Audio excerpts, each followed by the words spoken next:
નમસ્કાર. દિવસભરના તાજા સમાચારોમાં તમારું સ્વાગત છે. તમારી સાથે હું છું પિનલગીરી ગોસ્વામી. સમાચારો વિસ્તારથી જાણીએ એ પહેલા મહત્વના સમાચારો ઉપર એક નજર. નમસ્કાર મિત્રો આજની વિડીયોમાં વાત થશે સવારના મહત્વના સમાચારો ઉપર એક નજર. ત્યારે વાત થશે કાર્તિક પટેલના 10 દિવસના રિમાન્ડ મંજૂર કરવામાં આવ્યા છે. આગળ વાત થશે સાબરકાંઠાના તલોદમાં જોરદાર અકસ્માત સર્જાયો હતો, અનેક લોકોના મોત થયા છે. ત્યારે વાત થશે અમદાવાદમાં એક જ મહિનામાં 2000થી વધારે લોકોને કૂતરાઓએ ભર્યા છે બચકા. ત્યારે વાત થશે રાણીપમાં ડિમોલેશન દરમિયાન ઘર્ષણ જોવા મળ્યું હતું. કેજરીવાલે પીએમ મોદીને પત્ર લખીને આ માંગો કરી છે. ત્યારે વાત થશે નકલી ચેઇન મૂકીને 13 લાખની લોન લેવા ગયેલા ગ્રાહક સામે ફરિયાદ દાખલ કરવામાં આવી છે. ત્યારે વાત થશે જુહાપુરામાં સતત 5મા દિવસે દબાણ હટાવવાની કામગીરી યથાવત જોવા મળી છે. ત્યારે વાત થશે અમરેલી લેટર કાર્ડને લઈને મહત્વના સમાચાર સામે આવ્યા છે. 13 વર્ષે અમદાવાદથી ઝડપાયો છે મોટો આરોપી. ત્યારે વાત થશે ટ્રાફિકથી ધમધમતા આ રોડ પર બનશે ફ્લાયઓવર. ત્યારે આગળ વાત થશે સૈફ અલી ખાન કેસમાં આરોપીઓને 5 દિવસની કસ્ટડીમાં મોકલી દેવામાં આવ્યા છે. હવે મિત્રો સમાચારો વિસ્તારથી. સૈફ અલી ખાન હુમલાના કેસમાં બાંદ્રા કોર્ટે આરોપી શરીફુલ ઇસ્લામ શહેજાદને 5 દિવસની પોલીસ કસ્ટડીમાં મોકલી દીધો છે. પોલીસે શરીફુલની ધરપકડ કરી હતી. આરોપી શરીફુલના વકીલ સંદીપ શેખાને જણાવ્યું હતું કે પોલીસ પાસે તે બાંગ્લાદેશી હોવાનો કોઈ પુરાવો નથી. તેમણે કહ્યું છે કે તેઓ 6 મહિના પહેલા અહીં આવ્યા હતા. આ ખોટું નિવેદન છે કે 7 વર્ષથી વધુ સમયથી અહીં રહે છે અને તેમનો પરિવાર મુંબઈમાં છે. મિત્રો અન્ય મહત્વના સમાચારની વાત કરીએ તો ટ્રાફિકથી ધમધમતા આ રોડ પર બનશે ફ્લાયઓવર. ગુજરાત હાઈકોર્ટમાં ચાલી રહેલા અમદાવાદના IIM ફ્લાયઓવરના કેસનો નિર્ણય આવી ગયો છે. ફ્લાયઓવર બનાવવાની લીલી ઝંડી પણ આપી દેવામાં આવી છે. આ કેસમાં ફ્લાયઓવરના નિર્માણનો નિર્ણય અમદાવાદ મ્યુનિસિપલ કોર્પોરેશન દ્વારા ટેકનિકલ નિષ્ણાતોના રિપોર્ટના આધારે લેવામાં આવ્યો છે. મિત્રો અન્ય મહત્વના સમાચારની વાત કરીએ તો 13 વર્ષે અમદાવાદથી ઝડપાયો છે મોટો આરોપી. પહેલા અભિનવ ગોલ્ડ ઇન્ટરનેશનલના નામથી કંપની બનાવી, પછી તેના રોકાણકારો પાસેથી 71 લાખ રૂપિયાની ઠગાઈ કરનાર સંજય બિરલા 13 વર્ષ બાદ ઝડપાયો છે. વડોદરા ક્રાઇમ બ્રાન્ચે તેમને અમદાવાદમાં ઝડપી પાડ્યો છે. સંજયે ઓક્ટોબર 2010 થી જુલાઈ 2011 સુધીમાં 228 રોકાણકારો પાસેથી પૈસા પડાવ્યા હતા. અભિનવ ગોલ્ડના સંચાલકો સામે સુરત રાજસ્થાનમાં પોલીસ ફરિયાદ નોંધવામાં આવી છે. મિત્રો અન્ય મહત્વના સમાચારની વાત કરીએ તો અમરેલી લેટર કાંડને લઈને મહત્વના સમાચાર સામે આવ્યા છે.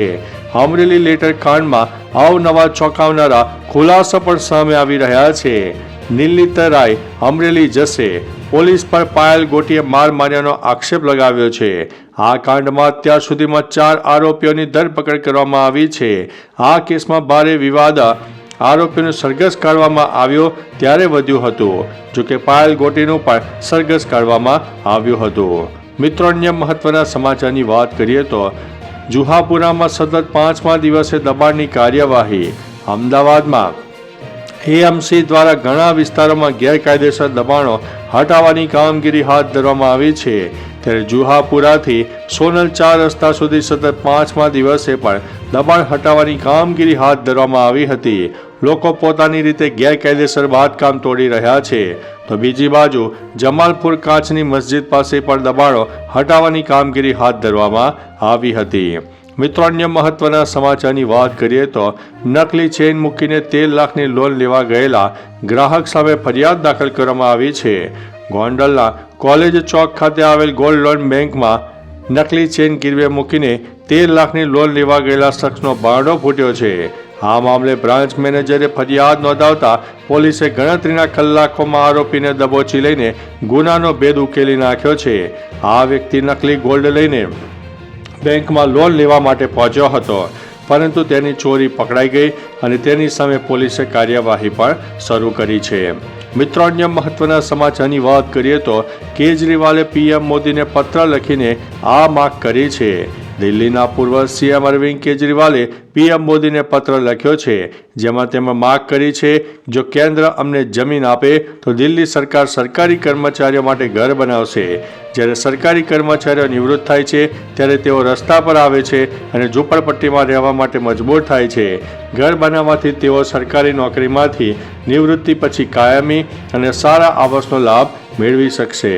મિત્રો, અન્ય મહત્વના સમાચારની વાત કરીએ તો રાણીપમાં ડિમોલેશન દરમિયાન ઘર્ષણ જોવા મળ્યું છે. રાણીપ કેશવનગરમાં સરકારી જગ્યા પર અગાઉ ડિમોલેશનની કામગીરી હાથ ધરાઈ હતી, જે બાદ કેટલાક લોકોએ ફરી કાચા અને પાકા મકાન બનાવી દીધા હતા, જેને લઈને એએમસીની ટીમ જરૂરી પોલીસ બંદોબસ્ત સાથે ડિમોલેશનની કામગીરી માટે પહોંચી હતી. ત્યારે લોકોએ એએમસીની કામગીરીનો વિરોધ કર્યો હતો. એક આરોપીએ મહિલા પીએસઆઈને પકડીને વર્દીનો કોલર ખેંચીને ઝપાઝપી પણ કરી હતી. મિત્રો, અન્ય મહત્વના સમાચારની વાત કરીએ તો અમદાવાદમાં એક જ મહિનામાં 2000થી વધારે લોકોને કૂતરાએ બચકા ભર્યા છે. ગુજરાતમાં અત્યારે કૂતરા કરડવાની અનેક ઘટનાઓ અવારનવાર સામે આવતી હોય છે. કૂતરાઓના આતંકની વાત કરવામાં આવે તો અમદાવાદ શહેરમાં છેલ્લા એક જ મહિનામાં 2000 લોકોને કૂતરાએ બચકા ભર્યા હોવાનું સામે આવ્યું છે. માત્ર અમદાવાદ સિવિલમાં જ છેલ્લા એક મહિનામાં કૂતરા કરડવાના 1000થી વધારે કેસ નોંધાયા છે. ત્યારે અત્યારે કૂતરાઓનો ત્રાસ ખૂબ જ વધી રહ્યો છે. મિત્રો, અન્ય મહત્વના સમાચારની વાત કરીએ તો સાબરકાંઠામાં તલોદની વાવડી ચોકડી પાસે અકસ્માત સર્જાયો હતો, જેમાં કાર અને મોપેડ વચ્ચે ટક્કર થઈ હતી. દરમિયાન દંપતીને ગંભીર ઈજાઓ થઈ હતી. તેમનું ઘટના સ્થળે મોત પણ નીપજ્યું છે. તલોદમાં 2 અલગ અલગ અકસ્માતમાં 3 લોકોના મોત થયા છે. પીએમ અર્થે મૃતદેહોને મોકલી આપવામાં આવ્યા છે. મૃતક દંપતી તલોદના જૈનપુરનું રહેવાસી છે. બીજા અકસ્માતમાં અજાણ્યા વાહનની ટક્કર થઈ હતી, જેમાં બાઇક સવારનું મોત થયું છે.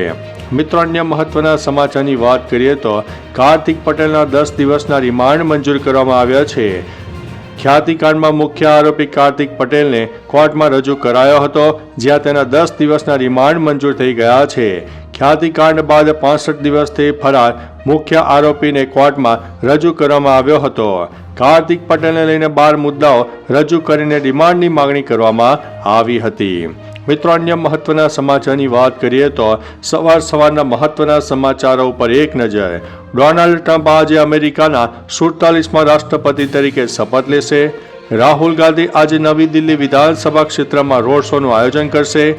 કોલકાતા આરજીકર હત્યા કેસમાં સંજય રોયની સજા આજે જાહેર થશે. કરણવીર મહેરા બિગ બોસ 18ના વિજેતા બન્યા છે. અને ઉત્તર ભારતમાં વરસાદ, હિમવર્ષા અને વીજળી પડવાની ચેતવણી આપવામાં આવી છે. તો ચાલો મિત્રો, ફરીથી દેશ અને દુનિયાના સુપરફાસ્ટ સમાચાર લઈને મળતા રહીશો. ત્યાં સુધી અમને રજા આપશો. નમસ્તે.